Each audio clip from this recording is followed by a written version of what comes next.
Today's episode is about Symbols Decoded.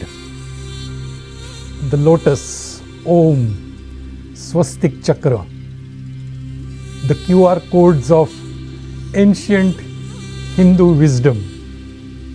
You know the QR code, right? A small symbol. When you scan it, it opens up maybe a menu, maybe a website. It opens up a sort of a world of information compressed into that small symbol, small design. Hindu symbols are like QR codes. Each Hindu symbol is a compressed teaching, a whole philosophy squeezed into that small design or small symbol. And if you learn to scan it, it will open up a completely different world of information for you. Throughout the life, these symbols are around us, but probably no one gave us the password to understand these images or symbols. Let's start with Om, the sound of universe. Actually, it is not just one sound, it consists of four elements. It consists of A, which is representing the existence, the consciousness, all things which we see around us. The U sound represents creativity, dreaming state, imagination. And then the hum sound, the M sound, represents the state of dreamless sleep, the state of pure rest, consciousness at its basic. So we talked about A, U and M, Om. And then there is a fourth stage, which is the silence after Om. It's called Turiya. It's pure awareness. It's observer of the first three stages. It's the same thing, Atma or Atman, which we discussed in episode 7. The silence at the end of Om is where the deepest meaning lives. When you chant Om, you are observing or moving through three stages of consciousness and then arriving at the silence, which is pure awareness. And here is an interesting thing about Om. In 2003, NASA converted electromagnetic vibrations of the sun into sound using solar and heliospheric observatory. The resulting sound, it actually resonates strikingly similar to Om. That's what NASA found.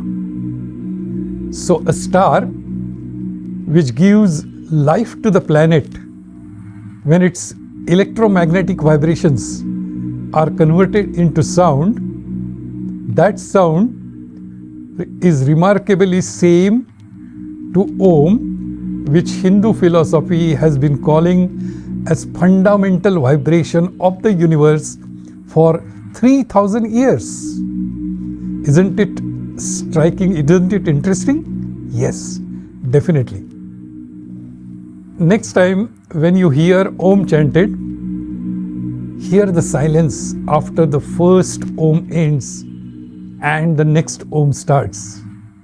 That is the point, that is the silence where the Hindu philosophy lives. Next we decode the lotus, beauty in mud.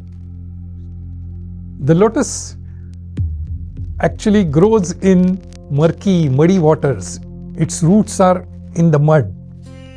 But what emerges out of it when it pushes through dirty water is a flower which is so pristine that not a speck of mud or water drop sticks to its petals.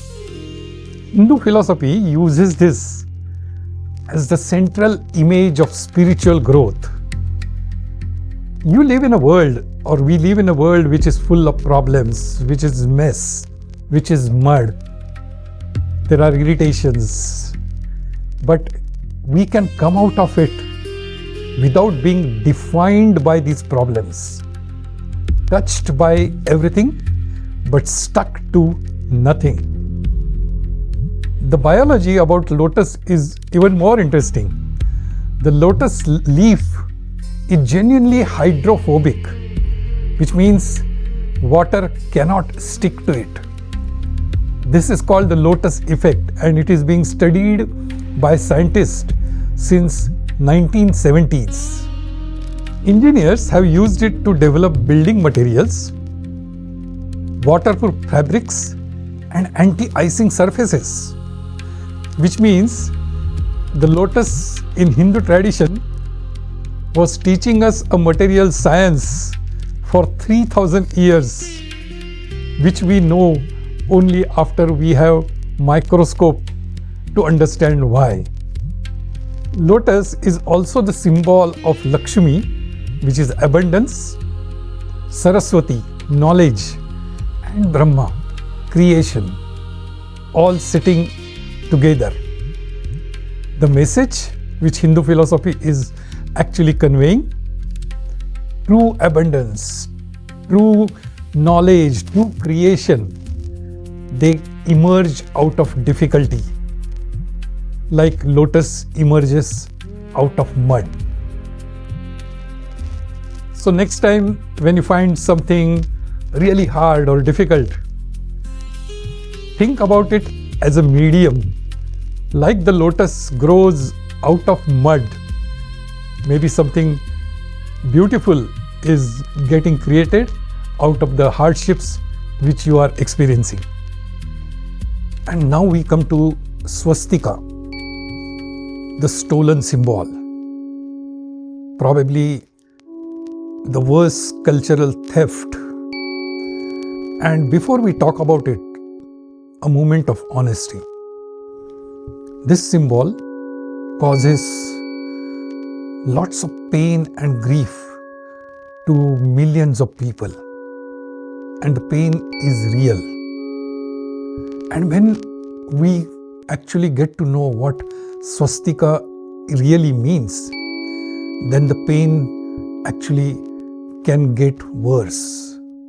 And that is why this swastika deserves a careful handling.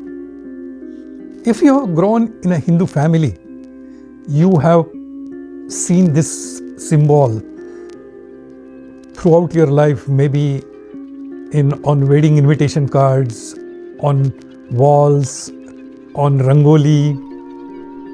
And actually swastika means well-being, auspiciousness, good things. The original word swastika comes from Sanskrit, and it actually means su asti, means all is good. And here is the interesting thing about swastika. It is actually a universal symbol.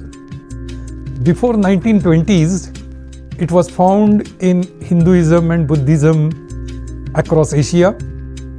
It was found in Greek civilization on pots and coins. It was found in Native American cultures on blankets, baskets. And the Celtic tradition in Europe, it also had swastika. It was there in Christianity, African culture, pre-Columbian Americas. Archaeologists found this symbol in all continents, in every culture. And surprisingly, all the cultures conveyed the same meaning: well-being, auspiciousness, good fortune, cycle of the sun. So 5,000 years of positive meaning in every culture. And then, in a span of 25 years, a political party in Germany adopted the tilted version of this symbol and committed atrocities. 25 years of horror buried 5,000 years of well-being, and this symbol started causing pain for many people. So what do we do with this symbol now? In the Hindu and Buddhism context, the symbol still remains there in temples, homes, ceremonies, and carries still the same meaning of auspiciousness, well-being, goodness. It has retained its own place.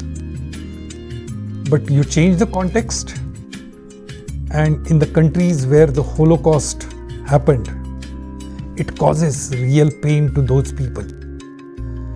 So the context matters. The most important thing is knowing full history. You're not responsible for what happened to this symbol. You can hold both truths, what it is and how it was misused or what was done to this symbol. So if someone who doesn't know the history, he sees the symbol and feels fear, it's not ignorance. It is out of the worst crimes committed in 20th century. What we need to do is we need to explain it properly and explain the right meaning of abundance, well-being. So finally, Om. 4 sounds mapping the entire structure of consciousness. Lotus, the waterproof biology which engineers and scientists study and use. And then Swastika, 5,000 years of well-being stolen by 25 years of horror. So these symbols are not decorations, but they represent compressed wisdom. So now you have the password. Next episode, the most important and honest conversation, the caste system. What it was supposed to be and what it actually became. I'm not going to be defensive about the caste system, but I'm going to present the full picture. So see you in the next episode and talk about caste system.